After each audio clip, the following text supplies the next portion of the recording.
Ciao e benvenuto sul Non mi dire. Quante volte ti è capitato di voler ricercare quelle email per questioni lavorative, per questioni private e che non sei stato mai in grado di poterla ritrovare? Bene, in Gmail c'è una funzione potentissima che ti permette di poterlo fare nel campo della ricerca. Oggi ti mostrerò come è possibile farlo in maniera molto avanzata, molto precisa e rapida, così in modo tale che tu la prossima volta non perderai tutto quel tempo nel dover ricercare la tua famosa email.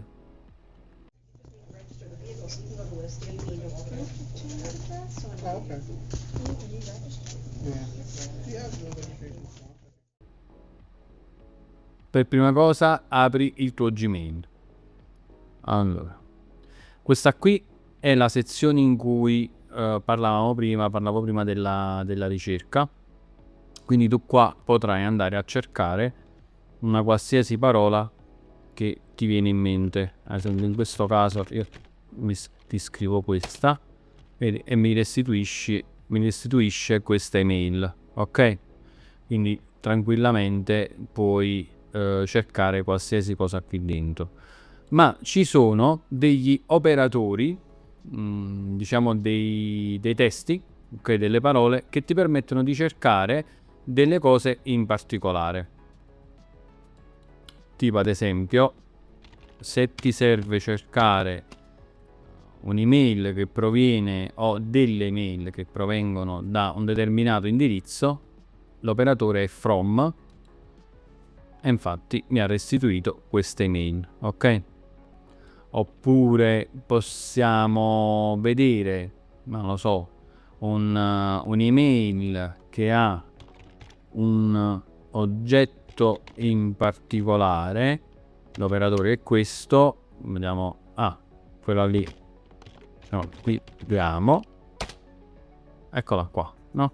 Quindi tutte quelle email che hanno per oggetto ti diamo.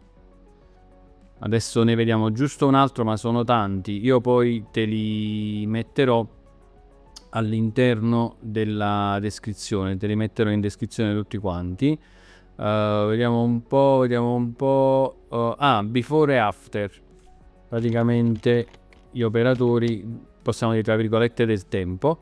Quindi in questo caso andiamo a prendere le mail, non lo so, prima del 10 giugno. Per quanto riguarda la data, questa qui la devi scrivere in questo modo. Allora, giugno è 06 e poi, quindi prima del giorno 10, ok? Eccole qui. Quindi sono tutte le mail, il 7, il 3, quindi che vengono prima del 10 giugno, ok? Bene, poi il resto ti ripeto, ne sono davvero tanti e te li metterò in descrizione con le loro funzionalità e quindi magari anche alcuni esempi. Però se non vuoi perdere del tempo nel dover scrivere testo, quindi gli operatori, puoi utilizzare le opzioni di ricerca e stanno tutte quante qua. Come puoi vedere, gli operatori sono nient'altro che le opzioni di ricerca. Ad esempio io prima ho fatto il from e sarebbe questa. Quindi qui se vado a mettere l'indirizzo precedente, dove sta? Eccolo qui. Adesso ti faccio vedere che mi restituisce lo stesso risultato.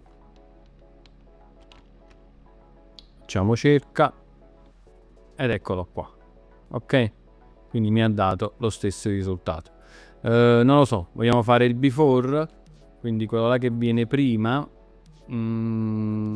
Eccolo qua. Noi prima abbiamo messo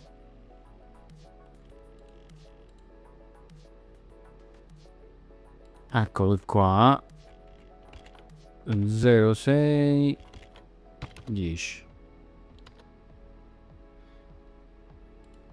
e qui mi ha restituito una singola email, ok? Perché sono andato praticamente nello specifico.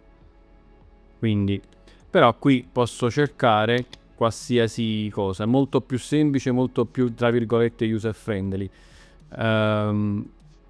Ovviamente questa funzione è, per se non l'hai visto ancora ti invito a vederlo, il video per quanto riguarda i filtri, è la stessa funzione per quanto riguarda i filtri, tanto è vero che io adesso ho inserito nuovamente l'indirizzo, quello lì che abbiamo fatto i test, e qui mi è uscito anche la voce crea filtro, ok? Quindi mi è uscita anche la voce crea filtro. Niente, diciamo che per poter ottenere delle ricerche super ottimizzate devi imparare ad usare questa funzione. Allora, come potete vedere è molto semplice poter utilizzare una ricerca e in special modo una ricerca avanzata, quindi non hai nient'altro che da fare che metterti lì e fare pratica e incominciare a cercare le email che ti servono. Se questo video ti è piaciuto non ti dimenticare di lasciare un like, lascia un commento per qualsiasi altro tipo di spiegazione che vuoi avere in merito. Se non l'hai fatto ancora iscriviti al canale, a me vuol dire tanto, per me vuol dire tanto e niente, ci vediamo alla prossima, ciao!